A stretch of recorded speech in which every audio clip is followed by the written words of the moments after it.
তোকে একটা কথা ভাবছি জিজ্ঞাসা করব।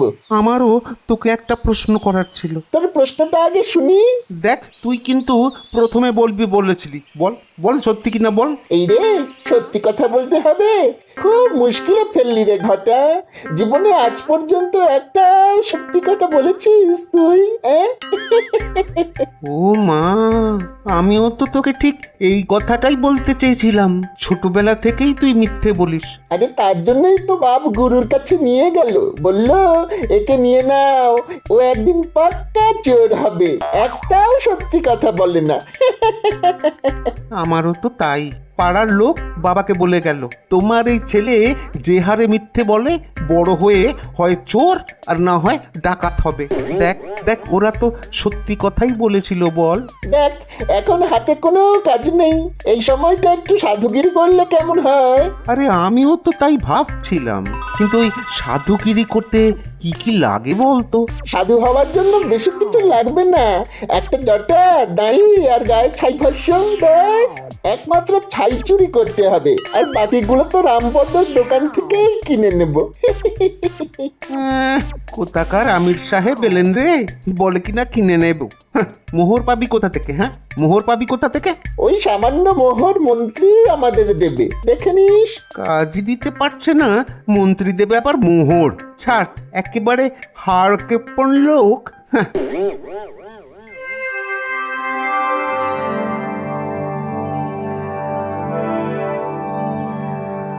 মহারাজ, আজ আপনাকে কেমন যেন মনমরা লাগছে। কিছু কি ঘটেছে?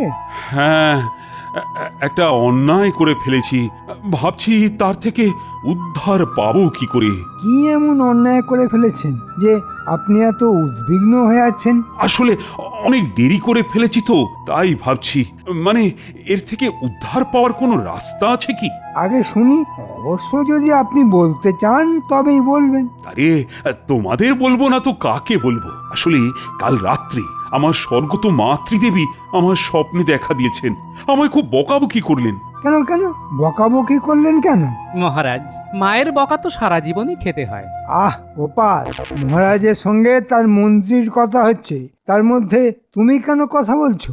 না না মন্ত্রী, বিষয়টা তেমন কিছুই নয়। আসলে আমার মা তাঁর শেষ ইচ্ছা প্রকাশ করেছিলেন যে তাঁর মৃত্যুর পর যেন 10 জন সাধু সজ্জনকে পেট পুড়ে খাওয়ানো হয়, আর আমিও সেটা হাজার কাজের মধ্যে না ভুলে গেছিলাম। মহারাজ, আমিও পাঁজিতে দেখেছি রাজ্যে ভয়ঙ্কর সময় আসছে।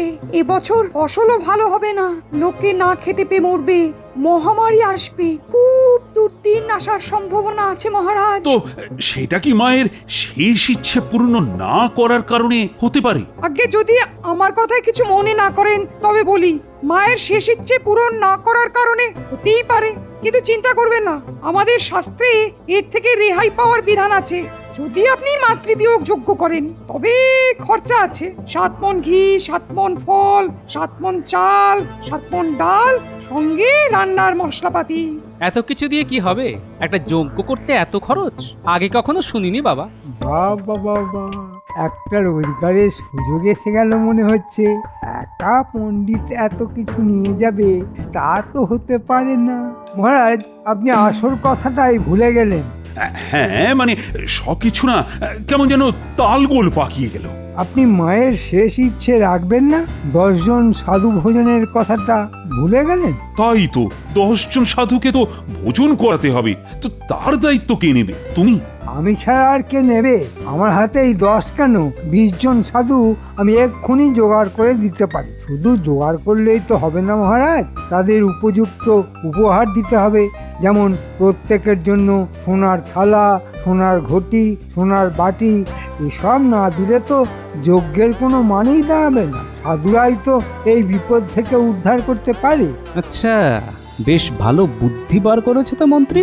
একজনের 7 মণ, আরেকজনের সোনার থালাবাটি। দেখি কি করা যায়। খরচের কথা ভেবে আর লাভ নেই, প্রায়শ্চিত্ত তো করতেই হবে। মায়ের শেষ ইচ্ছে না রেখে যে অন্যায় আমি করেছি তাতে তো খরচাপাতি করতেই হবে। মন্ত্রী, তুমি ব্যবস্থাপত্র যা করার করো, আর খুব তাড়াতাড়ি যেন এই মাতৃবিয়োগ যোগ্য হয় সেদিকে খেয়াল রেখো। নমস্কার মন্ত্রী মশাই, অনেকদিন পর আমাদের ডাক পড়লো, নিশ্চয়ই কোনো কাজ আছে। ভালোই করেছেন, আপনি আমাদের দিয়ে শেষ কাজটা করিয়ে নিন। আমরা আর চুরিচামারি করবো না বলে ঠিক করেছি। কিরে ঘটা, সত্যি কথাটা বলেই দিলাম, কি বলিস? হ্যাঁ, আরে মন্ত্রীমশাই আমাদের কি কাজ করতে দেন সেটা তো আগে দেখবি, তারপর তো ওই সত্যি কথাটা বলবি। আশ্চর্য! চুরি চামারির কাজ তোরা ছেড়ে দিবি তো খাবি কি? আমরা ঠিক করেছি এখন থেকে সাধুগিরি করে খাবো। হ্যাঁ, আরে আমি তো ঠিক সেই কাজটাই তোদের দেব বলে রেখেছি। অদ্ভুত ব্যাপার, আপনি আমাদের সাধু বানিয়ে দেবেন? মানে আমরা সাধু সেজে ঘুরে বেড়াবো, ভিক্ষে করব? আচ্ছা আচ্ছা, লোকে ভিক্ষে দেবে? এবার এমন ব্যবস্থা করেছি না, তোরা ভাবতেই পারবি না। ভিক্ষে করতে হবে না, যেখানে তোদের পাঠাচ্ছি সেখানে তোদের আদর করে ডেকে বসাবে, সোনার থালায় খেতে দেবে, সোনার ঘটিতে জল খাবি, সোনার বাটিতে নানা ধরনের পদ বেড়ে দেবে, তোরা খাবি। শুধু খাবোই, কামাই কিছু হবে না? সোনার থালাবাটি কি খেয়েই আবার ফেরত দিয়ে দিতে হবে? আমি কি বোকা নাকি যে শুধু খাবার জন্যে তোদের পাঠাবো? তোরা ওই থালা বাটি বগলে করে নিয়ে আসবি, সঙ্গে আরো অনেক কিছু।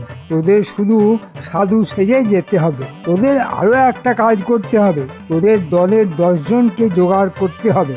পারবি না? হ্যাঁ, সাধু সেজে এত রোজগার? তো এতদিন চুরি চামারি করলাম কেন? এটা পরে ভেবে দেখা যাবে। এখন 10 জন চোর জোগাড় কর, তাদের সাধু সাজিয়ে রাখবি। আমি বললেই তাদের নিয়ে রাজবাড়ি চলে যাবে, ওখানে একটা যজ্ঞ হবে। তোরা শুধু সাধু সাধু করে যাবে, এছাড়া আর কোনো কথা বলবি না, মনে থাকবে? আচ্ছা, সোনার থালা বাসনগুলো কি জঞ্জালে রেখে আসবো? পাগল হয়েছি? আমার বাড়িতে আগে জমা করবি, তারপর সেগুলি বেচে তোদের তার ভাগ দেব। সবাইকে সে কথাটা বলে দিবি, বুঝলি? হ্যাঁ, সেটা তো করতেই পারি, তবে আপনি যা সাধু পুরুষ, তাতে সোনা গলিয়ে পাথরও করে দিতে পারেন।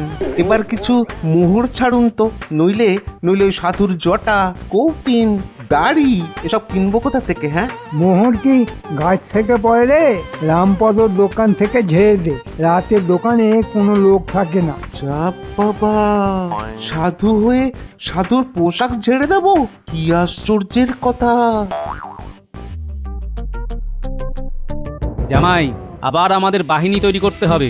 সব কথা পরে খুলে বলবো, আগে তোমরা লক্ষ্য রাখবে এখানে সাধুদের আনাগোনা বেড়ে গেছে কিনা। মন্ত্রী নাকি একদিনেই 10 জন সাধু জোগাড় করে দিতে পারে।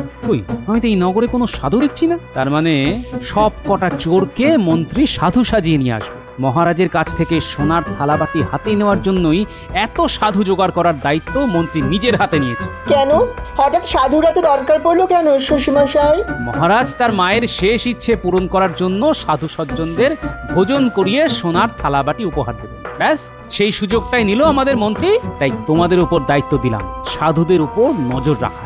আর একটা কথা, গুলটে শোন, তোদের বেশ কয়েকটা গুলতি বানিয়ে রাখতে হবে, ঠিক সময়ে কাজে লাগবে। আর দিদাকে বলে শুকনো লঙ্কা গুঁড়ো করে রাখবি। যা, কাল সকাল থেকেই কাজে লেগে যা। কি আমার জটা, দাড়ি, কৌপিন, কোমণ্ডুলগুলো সব গেল কোথায়? হ্যাঁ, এই তো এই বস্তায় রেখেছিলাম। না না না না, কোথাও তো নেই। চোর এসেছিল নাকি? কিন্তু সাধুদের পোশাক কেন চোর নিয়ে যাবে? আর কেনই বা নেবে? আগে এখন বলি। আরে আরে, ওই তো গোপাল যাচ্ছে, ওকেই একবার জিজ্ঞেস করে দেখি। গোপাল, ও গোপাল, গোপাল, হ্যাঁ এসো তো ভাই, একবার এদিকে এসো তো। আমি তো তোমার দোকানে আসছিলাম, একটা জটা আর সাধুদের দাড়ি পাওয়া যাবে? সাধুদের পোশাক? কি আশ্চর্য, তোমারও লাগবে? তোমারও লাগবে মানে? আচ্ছা, আর কোনো খদ্দের এসেছিল নাকি? তাছাড়া কি নিয়ে গেল? আরে খদ্দের এলে তো ভালোই হতো। না না না, যারা এসেছিল তারা খদ্দের নয়, তারা খাঁটি চোর। 1 বস্তা পোশাক নিয়ে গেছে। আচ্ছা আচ্ছা গোপাল, সাধুর পোশাক কে নেবে বলো তো? নিশ্চয়ই সাধু নয়। সাধুর পোশাক সাধু নেবে কেন? আরে আমিও তো তাই বলছি, কিন্তু চোর 1 বস্তা সাধুর পোশাক নিয়ে কি করবে বলো দেখি? একটা কথা বলি, তুমি কিন্তু কাউকে এই কথাটা বলতে যেও না। তোমার লোকসান আমি মহারাজকে বলে পুষিয়ে দেব। আমি একটা চক্রান্তের গন্ধ পাচ্ছি, বুঝলে? একদম চুপ করে থাকো, কেমন? না না, তুমি যখন বলছো তখন কাউকে বলবো না, তবে চক্রান্তের গন্ধ কিন্তু আমিও পাচ্ছি। মনে থাকে যেন। আমি এখন যাই, চোর ধরার জন্য এখনো অনেক কাজ বাকি আছে।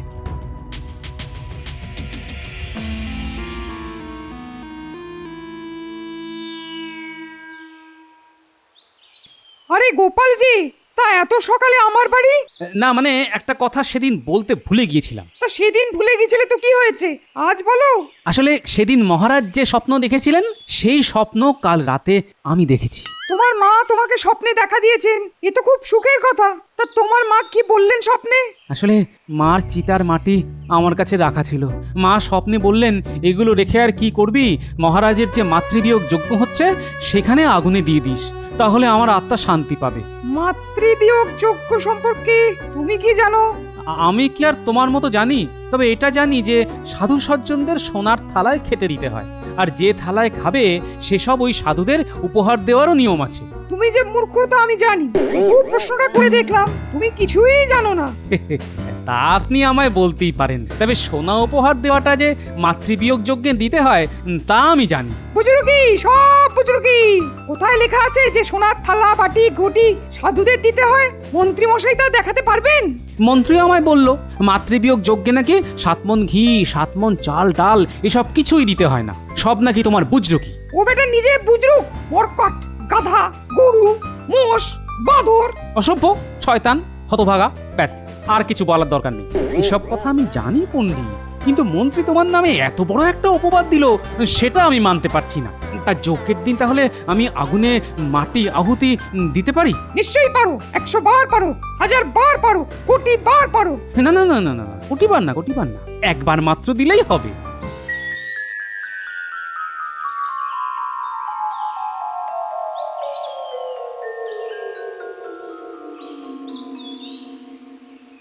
এই গুলটে, ওই দেখ দুটো সাধু এদিকেই আসছে রে, দেখেই মনে হচ্ছে চোর, সাধু সেজে আছে। এই একটু পেছনে লাগিয়ে আয়, আয় আয়। বেটার দাড়ি খুলে দি। না, তাহলে না ওরা সতর্ক হয়ে যাবে রে। প্রণাম সাধু বাবা, এবার টোল থেকে আমায় তাড়িয়ে দেবে বলেছে, সংস্কৃতে শূন্য পেয়েছিলাম বলে। এখন কি করি সাধু বাবা? সাধু সাধু, আমার না কানে পোকা ঢুকেছে, মাথার মধ্যে কামড়াচ্ছে, মাথাটা কেটে বাদ দিয়ে দিই। সাধু সাধু। এই আমার মুন্ডু চলে যাবে আর তুমি বলছো সাধু সাধু? দুষ্টু, এটা কি সাধুর মতো কথা হলো? হ্যাঁ কিরে ঘটা, আর কিছু বলতে বলেছিল? না না না, আর কিচ্ছু বলতে বলেনি। খবরদার অন্য কিচ্ছু বলবি না। শোনো ছেলেরা, আমরা কিন্তু ওই তোমাদের সাধু সাধু ছাড়া আর কিচ্ছু বলতে পারবো না, মানা আছে কথা বলার। কার বানা গো? মন্ত্রীর? তোমরা কিভাবে জানলে? তার মানে তোমরা চোর? ছিলাম, এখন আর নেই, সাধু হয়ে গেছি। হ্যাঁ আমায় যে টোল থেকে বার করে দেবে তার একটা বিহিত করো। ঘটা, কিরে আমি তো কথা বলে যাচ্ছি, তুই কিছু বল। সাধু সাধু। ও হ্যাঁ, সাধু সাধু সাধু।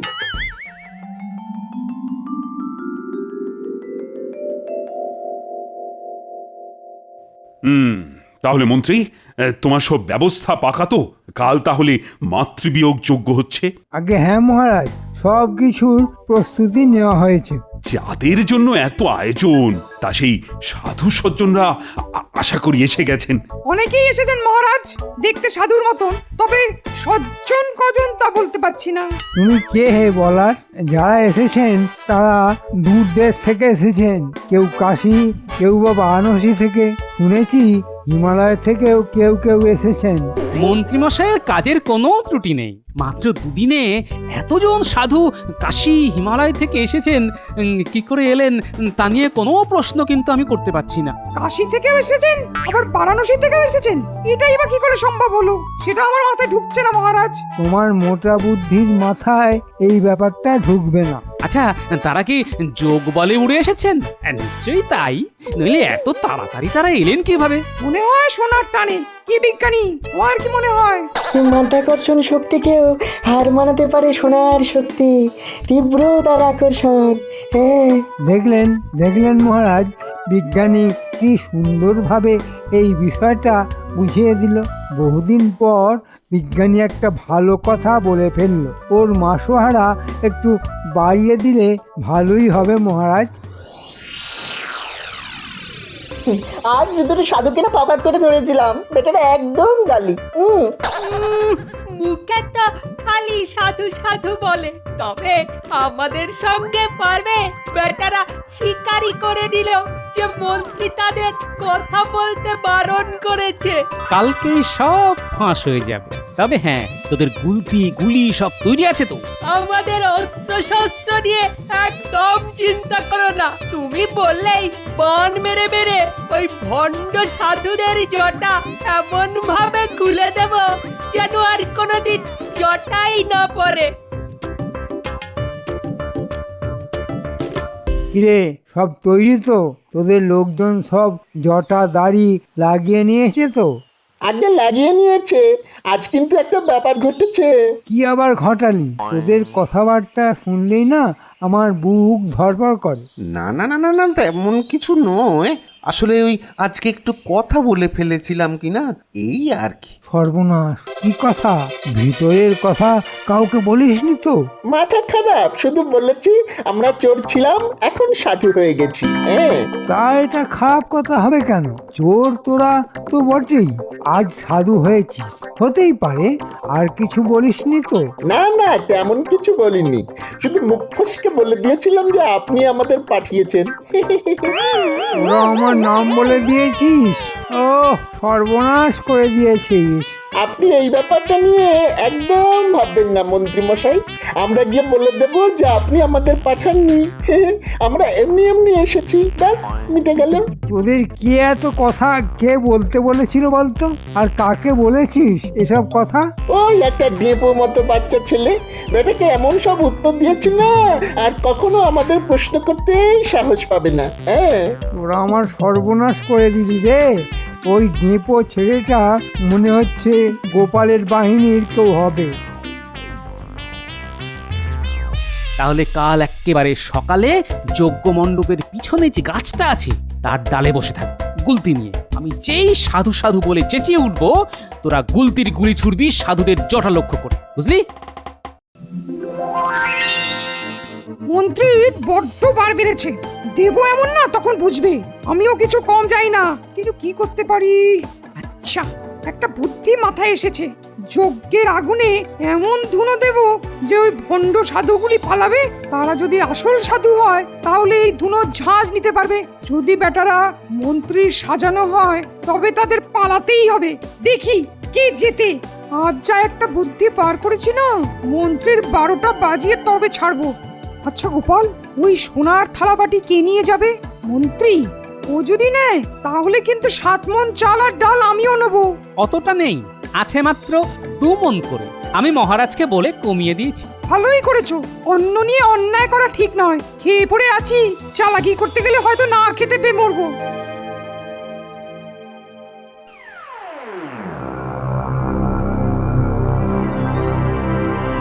এক্ষুনি যজ্ঞে আগুন দেওয়া হবে, তোমরা সব তৈরি তো? একদম, দাদু চেঁচালে গুলতি থেকে গুলি ছুটবে। কি করে ভণ্ড সাধুগুলো জটা সামলায়, এবার আমরাও সেটা দেখবো। স্বাগত স্বাগত সাধু সমাজ, আপনাদের প্রণাম জানাই। আমার মাতৃবিয়োগ হয়েছে তা বেশ কিছুদিন হলো। সাধু সাধু সাধু। আরে তোকে কে কথা বলতে বলেছে বলতো? মহারাজ আমাদের প্রণাম জানালেন, তো আমরা উত্তরে কিছু বলবো না? আজ কান্নায় আমার চোখ দিয়ে জল বেরিয়ে আসছে। মার কথা খুব খুব মনে পড়ছে। সাধু সাধু সাধু। এই এই সাধু কোথা থেকে এসেছে? আগে আমরা কোথা থেকে এসেছি তা তো জানি না মহারাজ, তবে এসেছি। এরা এরা কারা মন্ত্রী? আসলে মহারাজ, এনারা সবাই সাধু সজ্জন মানুষ, ঠিক এই পৃথিবীর লোক নন। তাই এত প্রশ্নের উত্তর ওরা ঠিকঠাক বলতে পারে না। পণ্ডিত, এবার আগুন দাও, দেখি ওরা কোন পৃথিবীর মানুষ। হ্যাঁ দিচ্ছি, তারপর জমবে খেলা।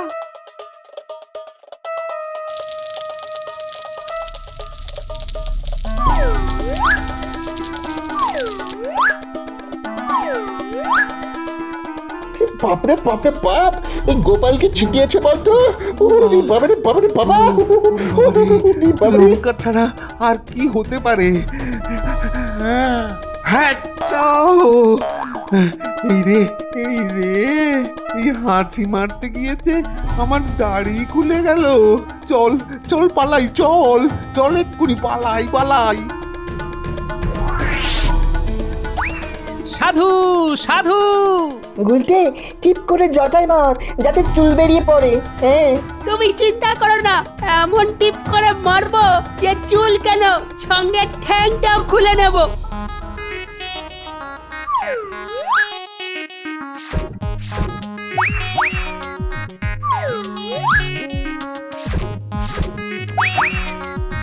এরা সব শয়তান, সাজানো সাধু।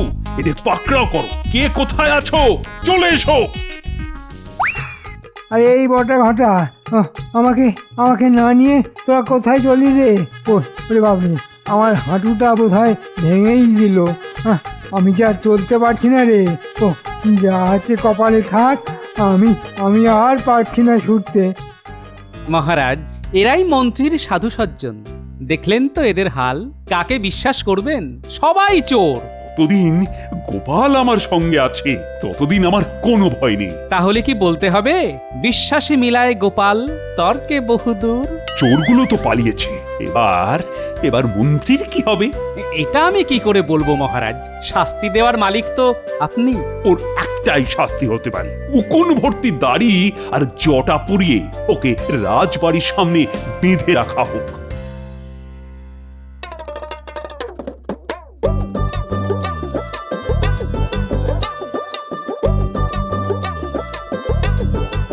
অনেক দূর থেকে এসেছি মা, একটু ভিক্ষে দাও। এই তোমরা সাধু সজ্জন মানুষ, কিন্তু এত বেলা এলে কি করে খাবার দেওয়া যায়? একটু সবুর করো তোমরা। হাঁড়িতে ভাত বসিয়ে তারপর খেতে দেবো। হ্যাঁ, জামাই এলো বাড়িতে, চাল ছেড়ে দাও হাড়িতে। হাঁ করে কি দেখছো? লঙ্কা ফোড়ন খাচ্ছ? জামাই এত চুল দাঁড়িতে চিনতেই পারিনি। তো বাবা, তুমি ওকে শ্বশুরের মতো সাধু হয়ে গেলে নাকি? না না না, সাধু হতে যাবো কেন? জমিয়ে ইলিশ মাছ ভাজা খাবো।